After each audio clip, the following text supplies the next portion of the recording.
مطہرات۔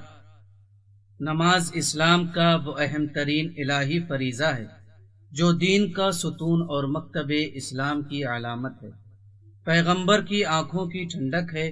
قیامت میں سب سے پہلے اسی کے بارے میں سوال ہوگا اور یہی جنت کی کنجی ہے۔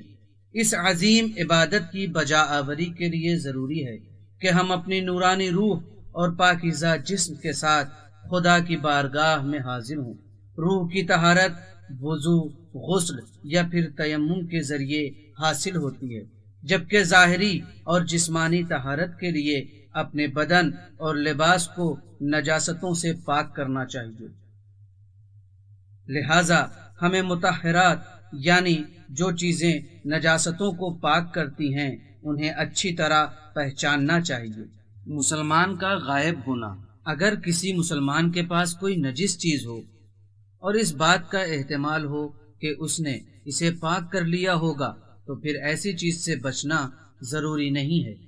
نجاست خور جانور کا استبرا، اس حلال گوشت حیوان کا پیشاب و پخانہ جسے انسانی فضلہ کھانے کی عادت پڑ گئی ہو نجس ہے، اور اسے پاک کرنے کا طریقہ یہ ہے کہ اسے مقررہ مدت تک نجاست کھانے سے روک دیا جائے۔ عین نجاست کا برطرف ہونا۔ حیوانات کے بدن سے عین نجاست کا دور ہو جانا ان کے بدن کے پاک ہونے کے لیے کافی ہے۔ طبیعیت یعنی کسی نجس چیز کے پاک ہونے کی وجہ سے کسی اور نجس چیز کا پاک ہو جانا، مثلا میت کے غسل کے مکمل ہونے کے ساتھ غسل دینے کی جگہ اور وسائل کا پاک ہو جانا۔ اسلام کافر نجس ہے اور وہ صرف مسلمان ہونے کے بعد ہی پاک ہو سکتا ہے۔ انتقال۔ نجس خون، مثلا انسان یا خون جہندہ رکھنے والے حیوان کا خون کسی ایسے حیوان میں منتقل ہو جائے جو خون جہندہ نہیں رکھتا تو اس کا خون سمجھا جائے گا اور پاک شمار کیا جائے گا، جیسے مچھر یا جونک کا خون۔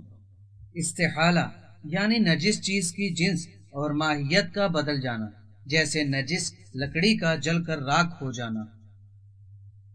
سورج، زمین، عمارت، درخت اور اس کے ثابت اجزاء کو چند شرائط کے ساتھ پاک کرتا ہے، مثلا عین نجاست کا مکمل طور پر دور ہونا، نجاست کی جگہ کا تر ہونا، سورج کی راست شعاؤں کے ذریعے اس جگہ کا خشک ہو جانا۔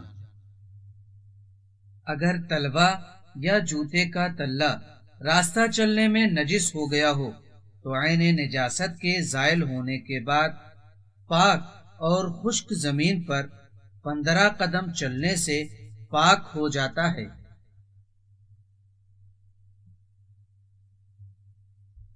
پانی وہ اہم چیز ہے جو ہماری روز مرہ کی زندگی میں مختلف طریقے سے ہمارے کام آتا ہے، جیسے پینا، وضو کرنا، غسل کرنا یا بدن، لباس اور برتن وغیرہ دھونا۔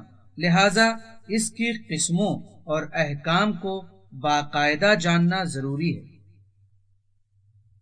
پانی یا مطلق ہے یا مضاف۔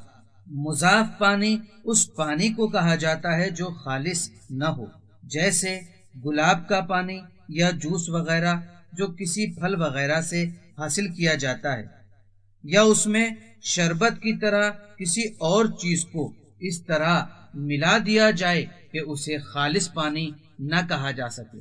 اس بنا پر نمکیات کی معمولی مقدار کا پانی میں شامل ہو جانا اسے مضاف نہیں کرتا ہے۔ مضاف پانی نجس چیز کو پاک نہیں کرتا اور اس سے کیا ہوا وضو اور غسل باطل ہے، اور اگر اس میں نجاست پڑ جائے تو پورا کا پورا نجس ہو جاتا ہے۔ مذکورہ موارد کے علاوہ باقی پانی کو مطلق کہا جاتا ہے۔ مطلق پانی کی کئی قسمیں ہیں۔ اگر پانی اتنی مقدار میں ہو کہ اس کے ظرف یا جگہ کی لمبائی، چوڑائی اور گہرائی سب کی سب معمولی طور پر 3.5 بالشت ہو تو اسے کر پانی کہتے ہیں۔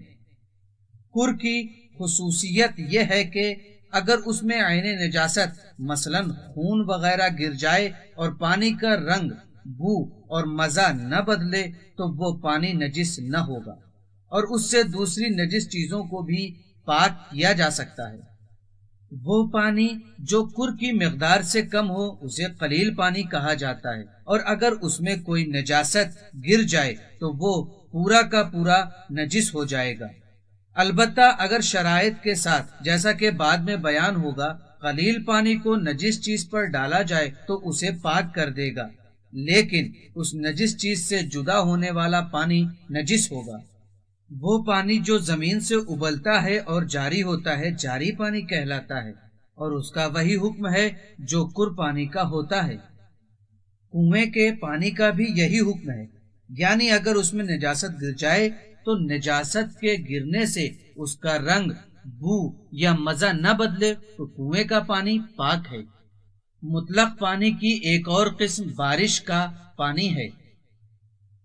اگر نجس چیز میں عین نجاست نہیں ہے اور بارش میں رکھ دی جائے تو جہاں تک بارش کا پانی پہنچے گا اسے پاک کر دے گا۔ اسی طرح بارش ہوتے ہوئے پرنالے سے بہتے ہوئے پانی یا زمین پر جمع پانی جو اطراف میں بہ رہا ہو جاری پانی کا حکم رکھتا ہے کہ وہ نجس چیزوں کو پاک کر دیتا ہے، لیکن اس شرط کے ساتھ کہ عین نجاست کے ذرات باقی نہ رہ گئے ہوں۔